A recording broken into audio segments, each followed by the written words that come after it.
Bonjour à tous, je suis ravie de vous retrouver. Si jamais vous me suiviez à l'époque sur mon ancienne chaîne, j'avais pour habitude de faire des revues lecture, des piles à lire, des book hauls, etc.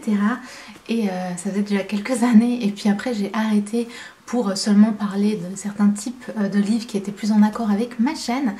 Et du coup ça me manquait un petit peu, j'aime beaucoup échanger, parler de mes lectures, des livres que je lis, etc. Du coup je me suis dit que j'allais réintroduire ça sur cette chaîne, donc j'espère que ça vous plaira. Et du coup je me suis dit que j'allais commencer par vous proposer, donc présenter les livres que je souhaite lire, j'allais dire pour le mois d'avril, mais en fait on est déjà mi-avril, bien avancé, donc ce sera probablement avril, mai, etc. Et dès que c'est toute cette pile ici et je pense que je vais, comme ça va pas être très long, je pense rajouter par la suite un readathon sur 24 heures que je souhaite faire justement pour booster un petit peu à lire plus.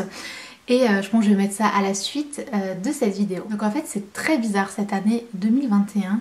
C'est la première fois que ça m'arrive durant là les 3 mois précédents, donc janvier, février, mars. Chaque fois j'ai pris un livre, je l'ai lu jusqu'à environ la moitié ou 3/4, puis je l'ai posé, je suis passée à autre chose et je me suis retrouvée avec comme ça 4-5 livres lus jusqu'à la moitié ou les 3/4 et je les avais pas finis. Et c'est pas du tout habituel pour moi, je suis quelqu'un qui finit mes livres. Souvent j'ai plusieurs lectures en même temps, mais voilà, j'ai rarement 3-4 livres comme ça qui sont pas finis, qui ont été posés là et hop, on n'en parle plus. Du coup là, le mois d'avril, j'ai terminé la plupart de ces lectures. Donc j'avais voilà, tous ces livres comme ça qui étaient entamés mais pas terminés. Donc voilà, c'est ce que j'ai lu. Et maintenant que j'ai terminé, il m'en reste juste un. Je me suis fait une petite sélection de livres à lire, dont certains qui vont être pour ce petit readathon que je pense faire prochainement. Et du coup voilà ma petite pile à lire, parce que j'ai énormément de livres chez moi qu'il faut que je lise. J'ai plein de livres non lus et pourtant je continue d'en acheter. Donc je me suis dit que ce petit readathon il va me booster un petit peu à lire un petit peu plus. Et voilà, je suis pas très douée pour faire des sélections, c'est pour ça que souvent je préfère faire mes lectures de moment où je vous parle des livres que j'ai lus, je vous donne mon avis, que ce genre de vidéo où je présente les livres que je souhaite lire, parce que je suis quelqu'un qui va un peu au feeling. Et si j'ai pas envie de lire un livre à un moment donné, bah, je vais en prendre un autre. Donc peut-être que ça va changer au niveau de cette pile, je ne sais pas. Mais c'est parti, on va commencer avec le premier livre et c'est celui-ci, puisque cette année je souhaite lire tous les Jane Austen et donc je les ai aussi, je sais pas si vous les voyez parce qu'ils sont, non je crois que c'est l'étagère juste au-dessus, et celui-ci je l'ai quand même en format poche, donc ça va être assez pratique pour le lire. D'ailleurs c'est les nouvelles éditions qui sont super sympas.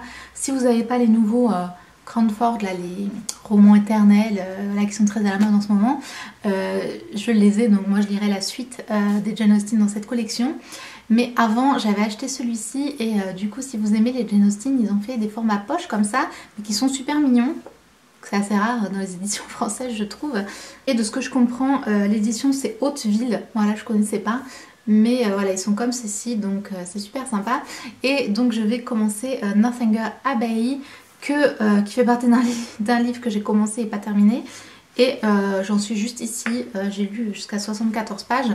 Donc voilà le premier livre de Jane Austen que je souhaite lire, puisque c'est vrai que cette année j'ai envie de lire beaucoup plus de classiques, etc. Je vous en parlerai au fur et à mesure, mais dont notamment voilà, les Jane Austen. Donc celui-ci c'est la première lecture, qui en plus apparemment se passe à Bath et j'y suis allée, vous savez que j'ai vécu 1 an en Angleterre et j'avais visité pas mal de villes autour. Et j'étais allée à Bath, j'étais allée voir le musée, il y a un genre de petit musée sur Jane Austen, etc. Du coup ça me rappelle pas mal de souvenirs. Ensuite j'ai 2 mangas, puisque en fait j'ai découvert pas mal de mangas récemment, je me suis remise à en lire. Et j'ai trouvé celui-ci, qui est La gameuse et son chat, et ça a l'air trop chou. C'est une petite histoire vraiment mignonne, pas prise de tête, d'une jeune fille de 29 ans qui est célibataire et qui joue énormément voilà, des jeux sur son ordi, et qui joue énormément aux jeux vidéo, et elle va adopter un petit chat. Et bon, si vous savez, les chats c'est pas si calme que ça, et donc je pense que ça va mettre un peu de mouvement dans sa vie, etc. Avec ce petit chat trop mignon, ça me fait penser à moi, puisque ben J'ai un petit chat aussi, un petit peu foufou, donc je trouvais ça chou. Et le deuxième manga que j'ai pris il y a un moment que j'ai très hâte de lire, c'est celui-ci, Les carnets de l'apothicaire. Ça a l'air vraiment trop bien, parce que cette fois c'est un manga un peu historique qui se passe, je sais pas s'il précise, mais ça se passe dans un palais impérial. C'est cette jeune fille qui va se retrouver servante en fait dans le palais impérial. Elle a été un peu forcée, enlevée et forcée à aller là-bas comme servante. Mais avant, cette fille, elle servait dans une boutique d'apothicaire, donc elle s'y connaît en plantes, etc. Et du coup, voilà, je pense qu'elle aura un rôle à jouer dans le palais, vu qu'elle a pas mal de connaissances.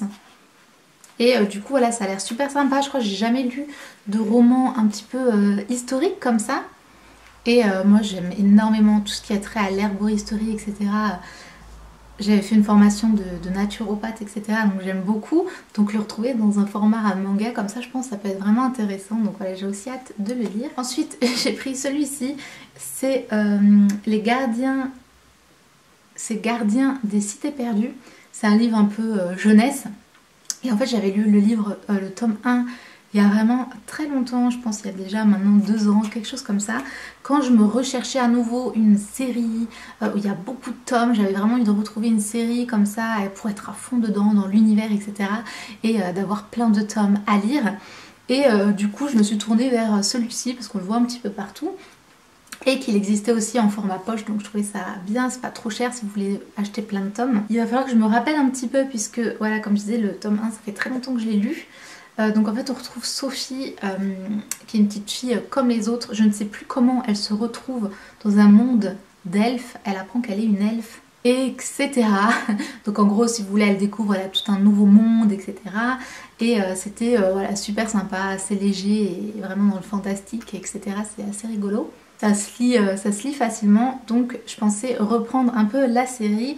J'espère que voilà, je vais me rappeler au fur et à mesure parce que voilà, je me souviens plus trop ce qui se passe, mais je me suis dit voilà, de reprendre cette série. Ensuite, bien sûr, on a Anne d'Avonlea qui est la suite d'Anne au pignon vert. Qui est voilà, une histoire que j'aime énormément. J'aime beaucoup le film Entre parties, j'ai vraiment grandi avec cette histoire qui me touche beaucoup et ce type d'histoire, c'est vraiment le type d'histoire avec lequel j'ai vraiment grandi, que ma mère aime beaucoup, etc. Et il y a quelques temps, on avait fait un book club avec quelques filles de Instagram qui était lancé par OAPI. Qui est ici aussi sur YouTube, et on avait lu le tome 1 ensemble, c'était super sympa. Et du coup, bah forcément, j'ai envie de lire la suite. Et vous avez ce magnifique livre de chez Monsieur Toussaint l'Ouverture. C'est une maison d'édition que avant je ne connaissais pas du tout. Et comme ils ont sorti ces belles éditions et qu'en France, on n'a pas des super belles éditions pour les livres classiques un peu comme ça, j'ai craqué. Donc ils sont en train d'éditer la suite. Et pour l'instant, donc il y a le tome 1 et le tome 2 qui est celui-ci. Il est vraiment trop joli. Donc j'ai vraiment hâte de retrouver Anne, etc. Même si je connais l'histoire, voilà, j'ai vraiment hâte, j'aime beaucoup, j'ai beaucoup aimé relire le tome 1, surtout en cette période, je sais pas, c'est vraiment hyper attachant, j'aime beaucoup ce genre d'histoire. Et donc pour rester dans la même maison d'édition, ils viennent de sortir Souvenirs de Marnie, et je sais pas si vous connaissez l'animé du studio Ghibli, c'est un animé que j'aime beaucoup. Et j'aime énormément les studios Ghibli. Et du coup, quand j'ai appris qu'ils sortaient une édition, encore une fois, je n'ai pas pu résister. C'est vraiment le même type de format, sauf que celui-ci est vraiment mat. Je sais pas si vous voyez la différence, que celui-ci était brillant. Voilà, mais sinon, vous voyez, on retrouve un peu les mêmes images. C'est vraiment très joli, je trouve, c'est vraiment très beau. Et je ne l'avais jamais lu. Et je pense que c'est la première fois qu'il est traduit en français. Et donc voilà, je connais l'histoire parce que j'ai vu l'animé, mais ça se trouve le livre est différent, je ne sais pas à quel point c'est ressemblant ou non. Et c'est une histoire vraiment très mignonne, sans vous spoiler. Une jeune fille qui, je ne sais pas, il y a un détail, je ne sais plus si on l'apprend à la fin, donc je vais rien dire. Mais en fait elle part en vacances dans de la famille, il me semble, pour se soigner parce que voilà, elle n'est pas très bien. Et en fait elle va elle va découvrir les alentours, etc. Et notamment une maison comme ça qui est qui est entourée un peu d'eau en fonction des marées, etc. Et elle va faire connaissance avec Marnie. C'est une rencontre voilà, pleine de mystères, etc. Je vous en dis pas plus, mais c'est vraiment une belle histoire. Et j'ai hâte de le lire en livre du coup pour voir un peu les différences, etc. Et enfin pour terminer, j'ai pris ce pavé. Honnêtement je ne sais pas si je vais le lire, on verra. Si je vais le lire là en avril-mai, je ne sais pas. Mais ce livre, pour la petite histoire, c'est un livre que j'avais envie de lire depuis peut-être 6 ans, quelque chose comme ça. Puisque je suivais une youtubeuse qui s'appelle Little Book Owl, un truc comme ça. Elle continue je pense ses vidéos. Et ça faisait partie de ses livres préférés. Et en fait c'est 3 tomes. Et qui suivent donc l'histoire de Tatiana, s'appelle Tatiana. Et en fait, ce qui m'intéressait beaucoup dans cette histoire, c'est que ça se passe en Russie. Moi, vous savez, j'aime beaucoup la Russie, j'ai des origines russes et j'ai de la famille là-bas. Et du coup, c'est assez rare, je trouve, de trouver des... Il n'y a pas énormément de livres qui se passent en Russie ou qui ont un peu cette culture, etc. Du coup, ça m'avait tout de suite donné envie. Après, ça se passe pendant la guerre, il me semble, 1941. Du coup on retrouve donc Tatiana qui est une russe qui va tomber amoureuse de Alexandre qui est officier à l'armée rouge, sauf qu'en fait il est soi-disant promis à sa sœur, sa grande sœur, voilà, je sais pas trop pourquoi mais j'en sais pas plus, sauf que ça m'avait donné envie de le lire. Alors je m'attendais pas à que ce soit un pavé comme ça, je l'ai trouvé d'occasion pour 2-3 euros sur Amazon en occasion. Il est en super condition, franchement il est très bien, il y avait un sticker, c'est juste que j'ai retiré. Et du coup bah voilà, c'est aussi... Et aussi ce livre en fait je l'ai pris que maintenant parce qu'en fait c'était très dur de se le procurer en français.